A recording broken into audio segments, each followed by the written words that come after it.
Yan o, sa mga naghahanap dyan ng Mio Aerox 155 na ABS, eto, available dito. Eto, meron ako nakita dito na Yamaha NMAX ABS na 155. Eto, medyo mababa na yung mga karepo sa presyo na 26,000, no?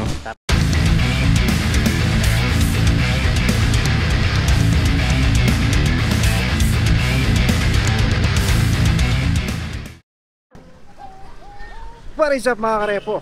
Welcome kayo sa panibago kong episode ng Repo Update. So kung ikaw ay mahilig sa motor at naghahanap ka ng mura, second hand at installment na motor, ang channel na to ay para sa iyo. Kaya kung hindi ka pa nakasubscribe, i-click mo na yung subscribe button at ang notification bell, sa ganon ay ma-notify pa kita sa mga susunod ko pa ilalabas na Repo Update.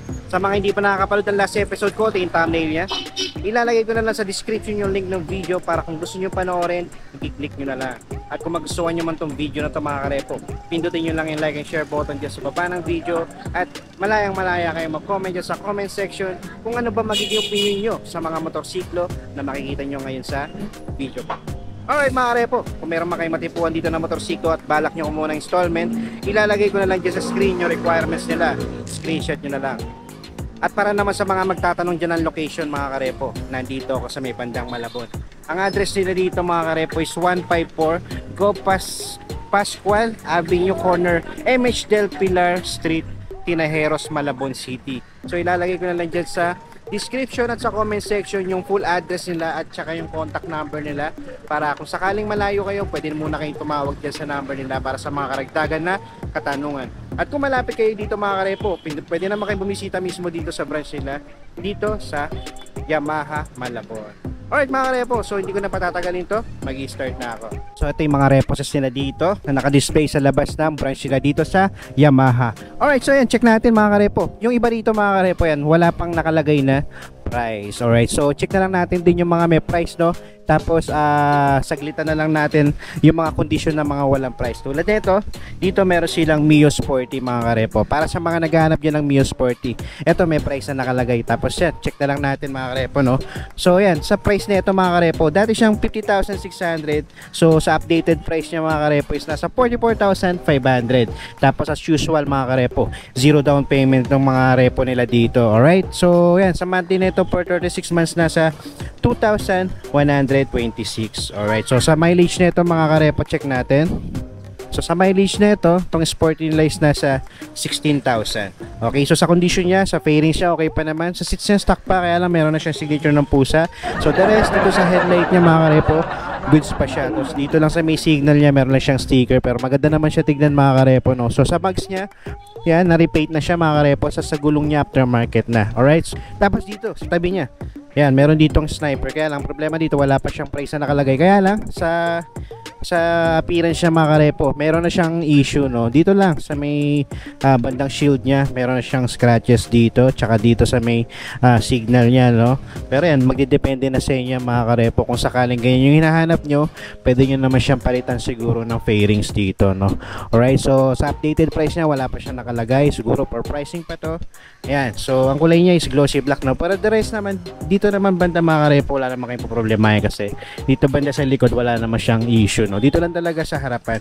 Alright, so yan, sa naghahanap dyan ng sniper 155 na P3, ito meron sila dito. Tapos dito meron lang silang Mio Sporty, kaya lang kung makikita nyo yung issue nya, no? Basag na yun dito. Pero check na lang natin yung mileage nito. Yan, bumawi siya sa mileage mga karepos, nasa 4,000 siya. Tapos sa price niya mga karepo, wala siya nakalagay. Alright, dito sa tabi niya, Mio Sporty uli, pero ito na-repaint na siya sa palagay ko, no?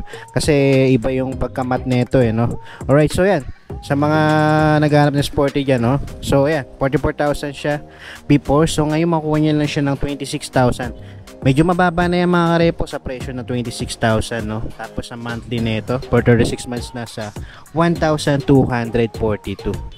Pwede na ito mga karepo, 26,000. Sa mileage niya is nasa 51,000. Okay, so yan, kung trip nyo ito mga karepo, pwede nyo itong puntahan dito. Alright, so sa tabi niya, ito sporty uli, pero ito magenta yung kulay niya mga karepo. Tapos sa price na ito mga karepo, dati siyang 35,000, tapos ngayon makuha niya na siya ng 27,200. Tapos sa monthly niya for 36 months nasa 1,300. Okay, so mura rin ito mga karepo, 27,000 lang. Okay, so sa kondisyon na ito mga karepo, magenta yung kulay niya, kaya lang dito na iba lang yung kulay sa may front fender niya, no? So the rest, okay pa naman, headlight niya, signal niya. Tapos sa mileage is nasa 38,000. Medyo mababa to kung kumpara mo dito. Ito kasi nasa 51 to 38,000. Okay, so yan, sa seats niya aftermarket kung makikita nyo, pero goods pa siya, wala pa siyang butas. Tapos sa fairings niya banda rito sa likod, okay na okay pa siya. Alright, so yan, sa mga naghahanap dyan ng budget meal lang na scooter, katulad niya itong Mio Sporty na itong dalawang to, isang 26,000 tapos 27,200. Alright, dito naman banda mga karepo, meron sila ditong MIUI 125 na matte orange. Alright, so meron lang siyang additional dito na mga sticker katulad na ito, no? So yan, dito lang sa headlight niya mga karepo, kung papapansin nyo, meron na siyang issue, no? Tsaka dito sa front fender niya, missing na. Pero sa gulong niya, pwede pa mga karepo. Alright, so sa price na ito mga karepo, is nasa 54,500 siya before. So ngayon, makuha nyo na lang siya ng 50,220. Tapos sa monthly na ito for 36 months, nasa 2,399 mga karepo. Alright, so sa mileage na ito, yan, nasa 25,000. Okay, so pagdating naman dito sa bandang likod, no, sa seats niya, stock pa, wala pang butas.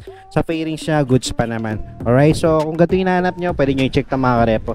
Tapos tabi niya, MIUI 125 ulit, pero ito glossy black. Kaya lang wala siyang naka-indicate na price. So check na lang natin yung condition na ito mga karepo, no. So sa mileage na ito is nasa 29,000. Sa fairings na ito, okay pa naman mga karepo, wala pa naman siyang basag. Sa seats niya, aftermarket na, pero pamalit na siya. Kung mapapansin nyo, may butas siya dito. Tapos missing na yung grab bar niya mga karepo. Pero ito pa yung stock mirror niya, no. Okay, so pagdating naman sa shield na ito, wala kayo pa problemahin kasi wala naman siyang basag. Pati sa headlight, signal, okay pa.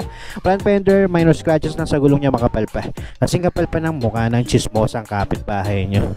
Alright, so may yung 25 mga karepo. Tapos dito lang sa tabi niya, meron ditong Yamaha side. Wala rin siyang price na nakalagay, pero sa kondisyon nito, ang kulay niya is matte black, no? Okay, so sa fairings niya, wala kayong po problemahin kasi wala naman siyang butas to. Wala naman siyang basag. Alright, so sa mileage na ito, ang Yamaha side nila is nasa 32,000. Okay, so banda rito sa likod, stock pa yung seats niya, pero okay pa naman siya, wala pa naman siyang butas. Nagbabanta lang do, pero maliit pa lang naman yun mga karepo, no? Tapos sa fairings niya, okay pa. Alright, so dito naman sa dulo, dito meron silang nag-iisa ditong Mio Soul Eye na kulay matte black. Alright, so ito may price na nakalagay, so check na lang natin mga karepo.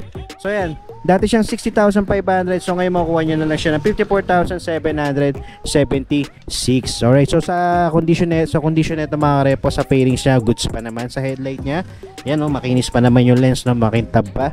Sa gulong niya, makapal pa. Sa mileage na ito mga karepo is nasa 5,000 lang. So sariwa pa yung ano na ito mga karepo, 5,000 pa lang, no. So pagdating naman dito sa seats niya, stock pa siya, kaya lang pamalit na siya kung mapapansin nyo, no. Alright, kung trip nyo, pwede naman palitan yan mga karepo, madali lang palitan. Okay, so overall, okay ito mga karepo. Sa Odo niya na 5,000, pwede na yan. Okay naman banda mga karepo, meron lang dito nakalagay na, yan o, nakailera dito na MIUI 125. So ito, walang presyo, pero sa kondisyon na ito mga karepo, check natin yung mileage na ito. Mileage is nasa 52,000. Tapos sa kondisyon ng fairings niya, kung mapapansin nyo, okay pa naman siya, no. Alright, so dito sa seats niya, pamalit na yung cover ng seats niya, wala nga na siyang grab bar sa likod. Tapos dito sa headlight niya, yan, meron lang siyang sticker, pero okay pa naman. Ay, hindi, meron na pala siyang issue, no, basag na pala, no. So the rest, fender niya, scratches na, mga minor scratches lang sa gulong niya, makapal pa.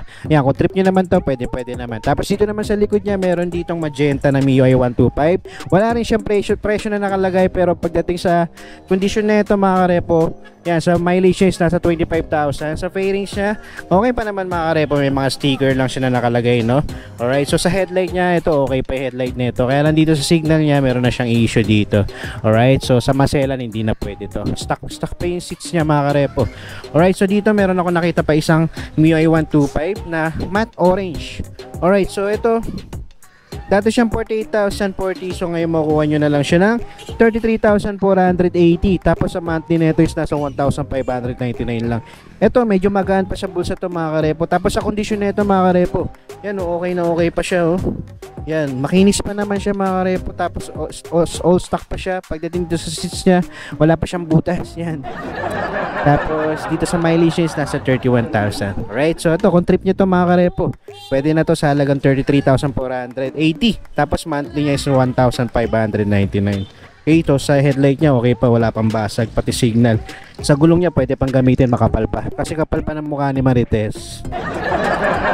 Dito naman ba sa likod mga karepo, no? Kung mapapansin nyo, iba rito wala talagang price na nakalagay, no? May ilan-ilan lang. So check na lang din natin yung condition, no? Dito meron silang Mio Sporty ulit na special edition, yung silver. Alright, so sa mileage na ito mga karepo, sa mileage is nasa 14,000. Pwede na sa ay, madadapa pa ako. Okay, so yan, sa mileage is nasa 14,000 mga karepo.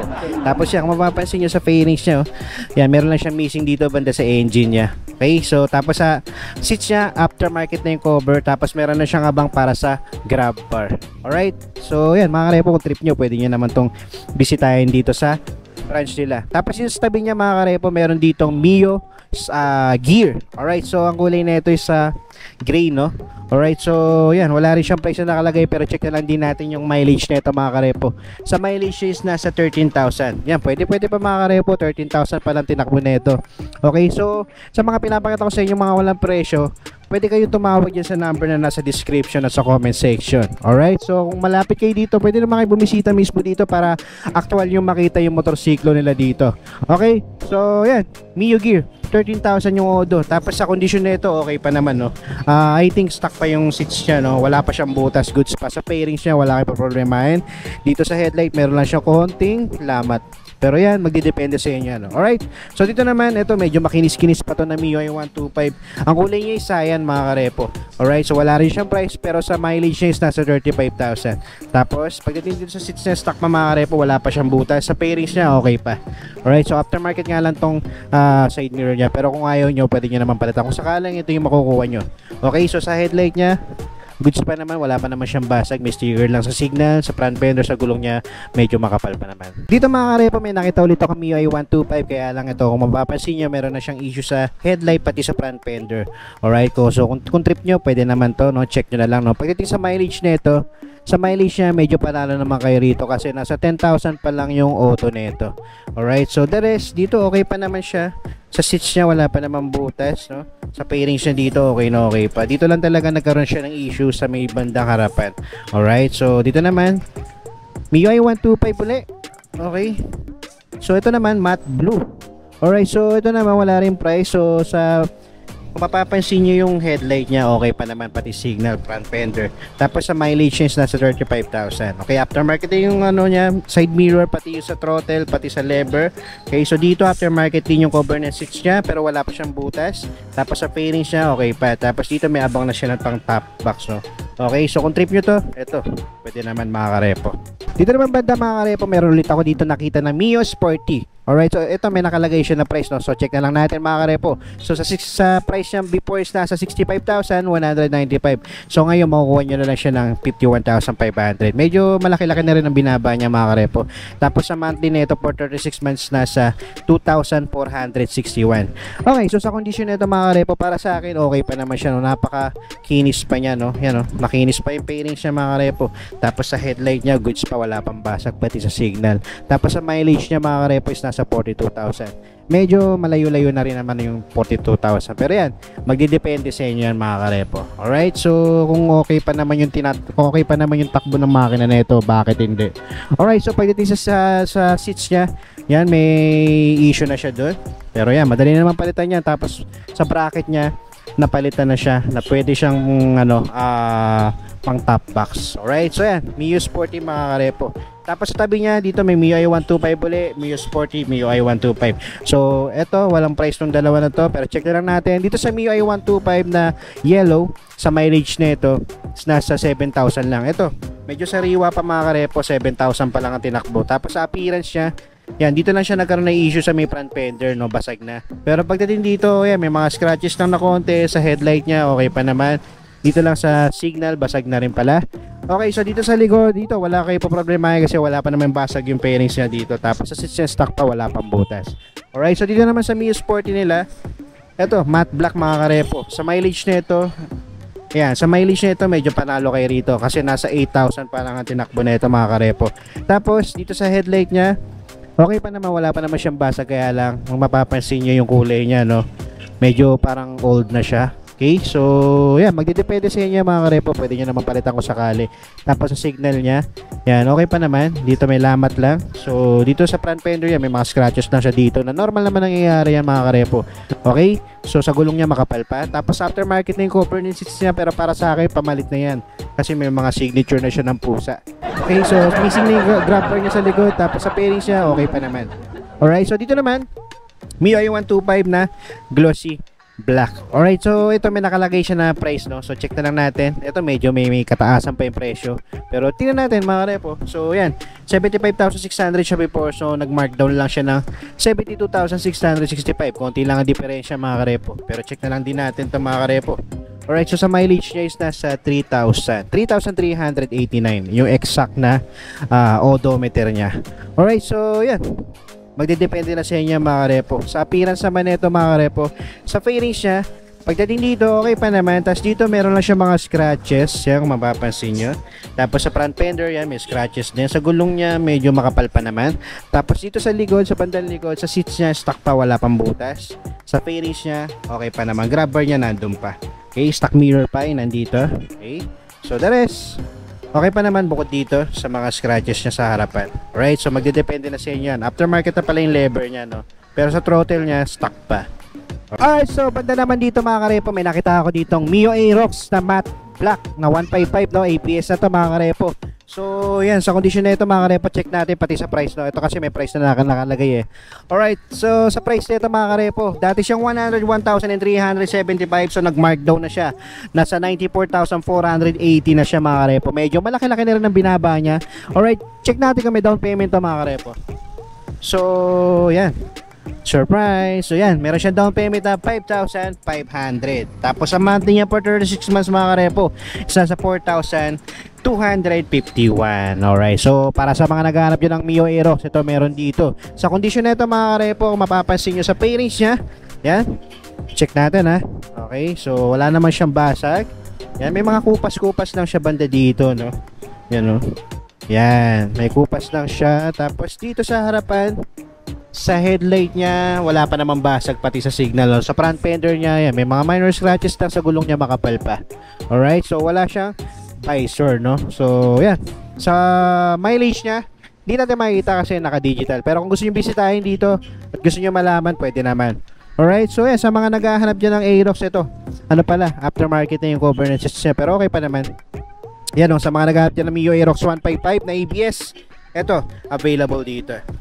And last mga karepo, eto, meron ako nakita dito na Yamaha NMAX ABS na 155. Ito, available dito. Ang kulay nito is matte green, no?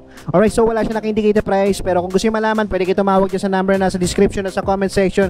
At kung malapit kayo, pwede kayo bumisita mismo dito sa branch nila sa Yamaha Malabon. Alright, nandiyan na rin yung address nila mga karepo, para kung sakali pwede nyo naman siya i-search sa Google para mapuntahan nyo. Alright, so yan, check na natin condition na ito mga karepo. Okay, so pagdating sa pairing siya mga karepo, okay pa naman, no? Para sa akin okay naman siya kasi nakikita ko siya ng actual, no?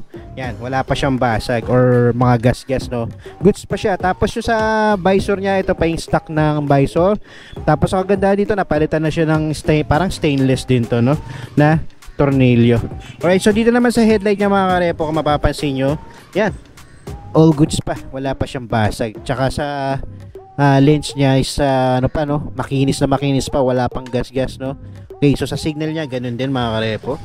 Yan, sa front fender niya yan, okay pa, goods na goods pa, no. Sa gulong niya makapal pa, kasi kapal pa ng mukha ni Marites. Alright, so doon naman punta sa likod, stock pa siya, pati sa seats niya wala pang butas.